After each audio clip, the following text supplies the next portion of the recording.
A Crockett Jones Audley Oxford in dark brown calf runs about $650, built on a Goodyear Welt that lets any competent cobbler tear off the worn sole and rebuild it for the next 2 decades.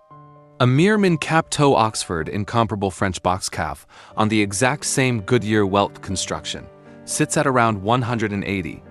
Same skeleton, same lifespan, less than a third of the price.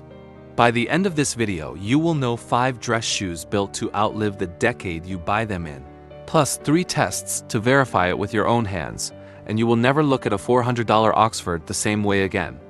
Almost nobody explains that a dress shoe is not expensive because of the leather, since leather is only a few dollars of difference between good and great.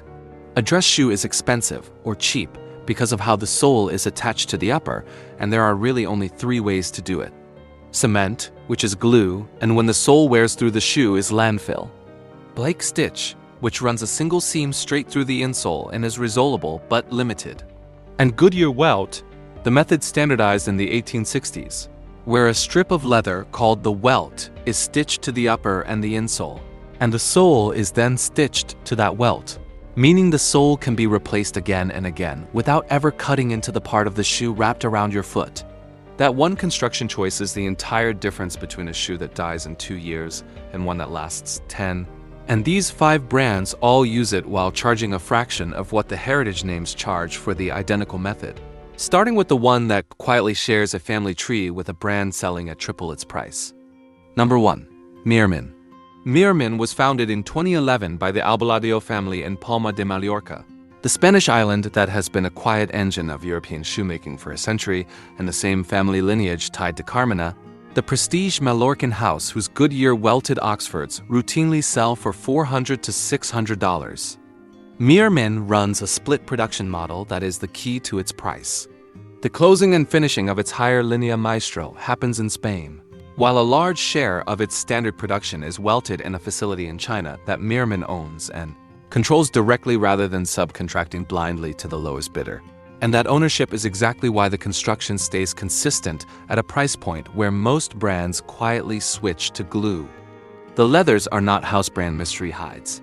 Meermin sources box calf from the same category of established European tanneries that supply the brands charging triple, builds every pair on a cork footbed that molds to your foot over the first month of wear, and finishes with a leather sole stitched to a genuine Goodyear Welt that any cobbler on earth can resole. A cap-toe Oxford from the standard line lands around $170 to $190, and the Linea Maestro with hand-finished detailing sits closer to $250. Put that beside a Carmina built in the same island tradition at $450 or a Crockett Jones at $650, and you are looking at the same welt, comparable calf, and a resole life measured in decades, for the price most people spend on shoes they throw away after a single year. The gap is not quality. The gap is the name printed on the insole. Number 2. Carlos Santos.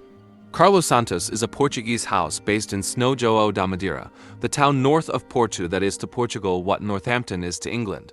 The dense cluster of shoemaking knowledge the entire country's industry grew out of. The company has been making shoes since the 1970s.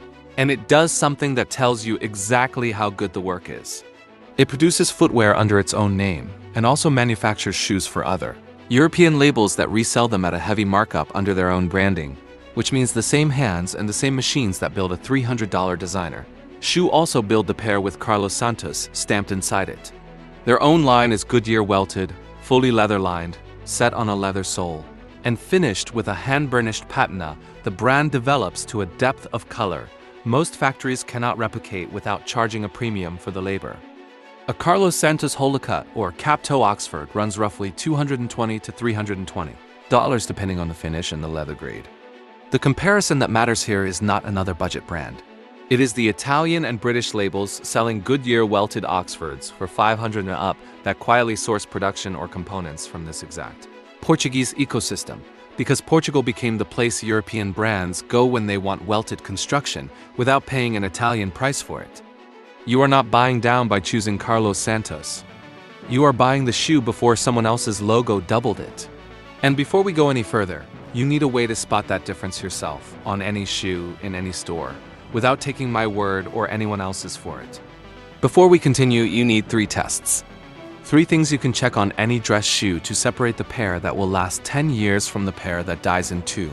No expertise required. The first is the welt test, and it is the one that decides everything. Turn the shoe sideways and look at the narrow strip where the upper meets the sole. On a genuine Goodyear welt, you will see a line of stitching running all the way around the outside edge of the sole, sitting on a thin band of leather, the welt itself. That stitch is exactly what a cobbler cuts and resews to fit a fresh sole.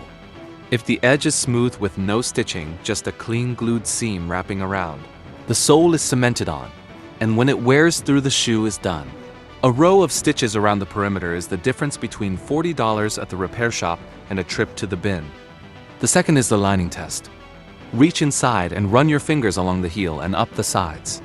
Quality dress shoes are lined fully in leather, which breathes, ages with your foot, and does not crack.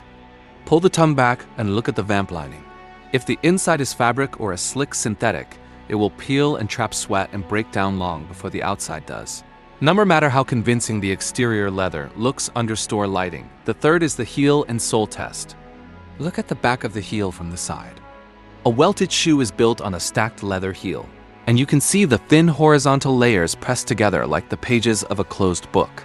A cheap shoe has a single molded block of plastic or hard rubber pretending to be leather, and the sole is a thin glued unit that lifts off in one piece. 3 tests. A stitch around the edge, real leather you can feel on the inside, and a stacked heel with visible layers under the back. Every brand on this list passes all 3, which is precisely why they belong in the same conversation as shoes costing 4 times more, including the next one, welted by hand on the very island where this list began. Number 3, TLB Mallorca. TLB Mallorca was founded in 2016 on the same island as Meermin by people who came directly out of the Mallorcan shoemaking tradition that produced Carmina and Yanko, and it occupies a clever and specific position in the market.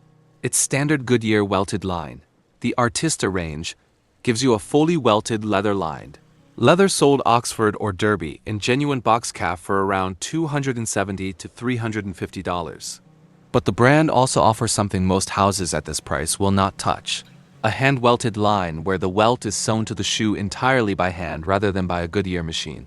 A construction normally reserved for shoes that cost $800 and up at the prestige English and Italian makers, and TLB delivers it for under $500. The leathers come from established European tanneries.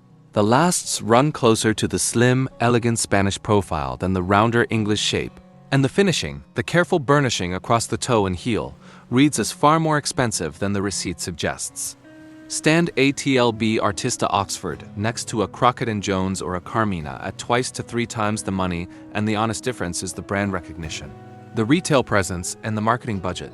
Not the welt, not the leather, and not the years of wear you will pull out of either pair. This is what happens when the people who learn the craft inside the famous houses decide to sell the craft directly instead of the name. And it is the same instinct that built the next brand, except that one has been doing it since the 1800s. Number 4, Loake.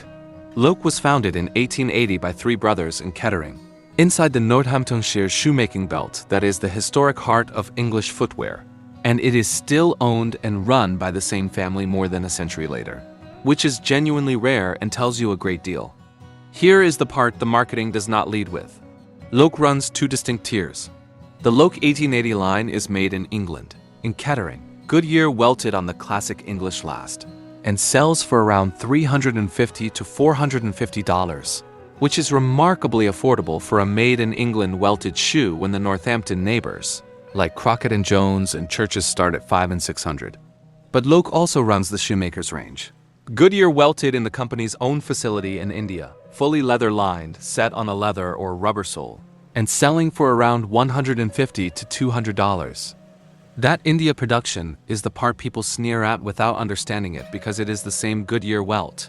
The same construction philosophy, built under the same family's quality control at a price that undercuts almost everything welted on the market. A Loake Export Range Oxford at $170 gives you a resolable, leather-lined welted shoe carrying 140 years of shoemaking knowledge behind it, while a fashion brand Oxford at that identical price is almost always cemented and disposable inside 2 winters. The choice between a welted Loake and a glued designer shoe at the same money is not even close. And recognizing that is exactly the kind of edge the final brand on this list brings to a continent that English heritage marketing tends to overlook entirely. Number 5. Thursday Boot Company. Thursday Boot Company was founded in 2014 in New York by two stepbrothers, who built the entire business on a direct-to-consumer model, skipping the retail and wholesale markup by selling only through their own channels, and it manufactures in Leon, in the Guanajuato region of Mexico, one of the oldest and most established leather and footwear hubs in the Americas. The brand is best known for its boots, but its dress line, including the cap-toe and the wingtip Oxfords, is Goodyear-welted, built on full-grain leather sourced from quality tanneries, lined in leather and priced at around $199. The comparison Thursday invites most directly is Allen Edmonds, the American institution whose Goodyear-welted Oxfords sit around $400 and climb, because Thursday delivers the same core construction, the same resellability, and the same decade-plus lifespan at half the price, with the difference being the century of brand equity Allen Edmonds carries and the retail layers Thursday simply refuses to pay for and pass on to you. There are honest trade-offs worth naming. The finishing and the leather refinement on a $500 shoe will be a clear step above, and the Thursday Welt is a solid machine Goodyear rather than anything hand-built. But for someone who wants a welted, resolable dress shoe that takes a beating and lasts 10 years for under $200, the value is real and it is verifiable on the shoe itself, with the 3 tests you now know. Which brings this whole list back to a single uncomfortable question for anyone who has been buying premium for years. So tell me in the comments which of these surprised you most. Because for most people, it is either the Loake range welted in India for under $200 or the idea that Meermin shares a family tree with a brand selling at triple. And I genuinely want to know whether you would now put a shoe made in Mexico or China on your feet for a serious job interview, knowing what is actually holding the sole on. Be honest about it. The scoreboard is this: Meermin out of Mallorca, around $180, Carlos Santos out of Portugal, around $250, TLB Mallorca offering hand welting for under $500. Loake's export range welted in India from $150 and its English-made 1880 line from $350. And Thursday out of Mexico at $199. Every single one charging a fraction of what Carmina, Crockett and Jones, Churches, and Allen Edmonds ask for the identical Goodyear Welt. And the 3 tests that prove it are the same 3 you can run on any shoe in any store. A line of stitching running around the outside edge of the sole.